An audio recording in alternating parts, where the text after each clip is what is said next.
Hello everyone. दोस्तों, आज हम लोग बात करेंगे जेटेट से रिलेटेड न्यूज़ के बारे में। जो आज ही के अखबार में एक ठो नया खबर आया है जेटेट से रिलेटेड, तो उसी के बारे में हम लोग चर्चा करेंगे। ठीक है। तो कल से यानी कि 22 अप्रैल से जेटेट का फॉर्म भरना शुरू हो चुका है।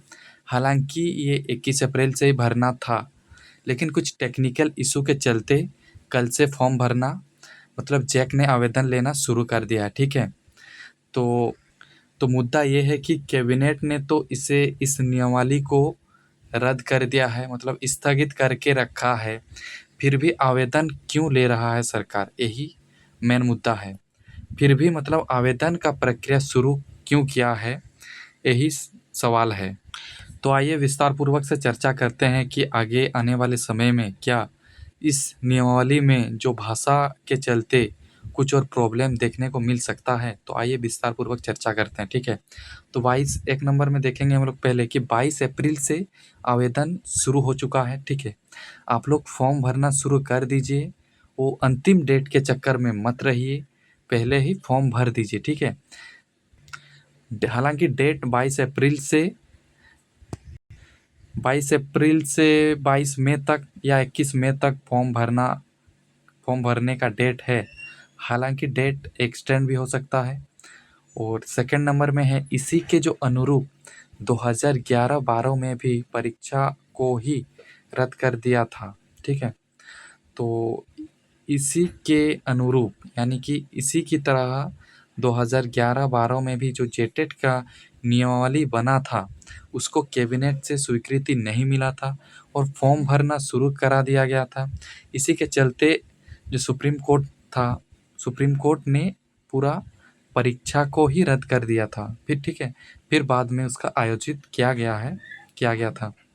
उसके बाद तीसरा नंबर पे जो पॉइंट है, क्या नियमावली को रद्द करने या संशोधन करने का शिक्षा विभाग को कोई निर्देश ही नहीं है। ठीक है। यानी कि कैबिनेट से कुछ शिक्षा विभाग को कुछ निर्देश नहीं दिया गया है कि जेटेट का नियमावली को रद्द कर दिया गया है फिलहाल के लिए, इसलिए अभी इसका आवेदन मत लीजिए। इस तरह से कुछ भी शिक्षा विभाग को नहीं बोला गया है। ठीक है। तो इसलिए उन लोग आवेदन ले रहा है। ठीक है। तो देखते हैं कि आगे क्या होने वाला है। चौथा नंबर पर है कि राज्य में 10 वर्षों से नहीं हुई है झारखंड शिक्षक पात्रता परीक्षा। ठीक है। हम लोग जानते हैं कि वर्ष 2016 के बाद लगभग 10 साल होने को जा रहा है। 10 साल के अंतराल में एक बार भी जेटेट का परीक्षा नहीं लिया गया है। ठीक है। तो इसी के चलते जो बीएड डीएलएड धारी छात्रों है वो काफ़ी परेशान है।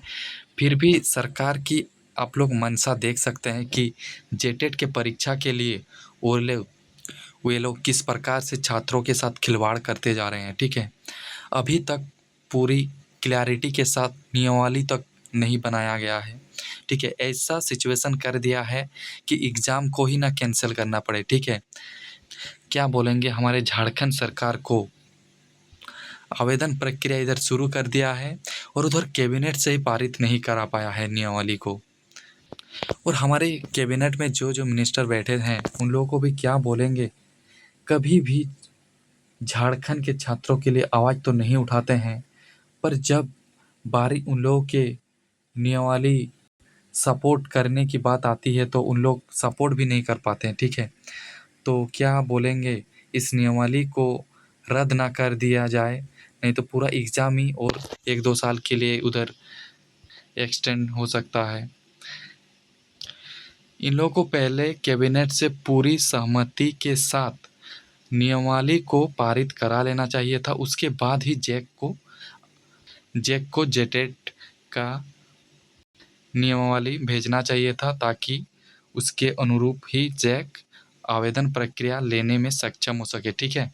इधर जैक ने विज्ञापन भी निकाल दिया है और उधर कैबिनेट में तू मैं हो रहा है इन लोगों का भाषा के चलते।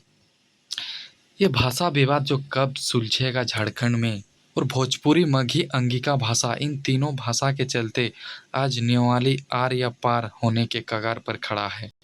तो इससे रिलेटेड न्यूज़ 4-5 दिन के अंदर आ सकता है कि इन तीनों भाषा को जेटेड में जगह दी जाएगी या नहीं।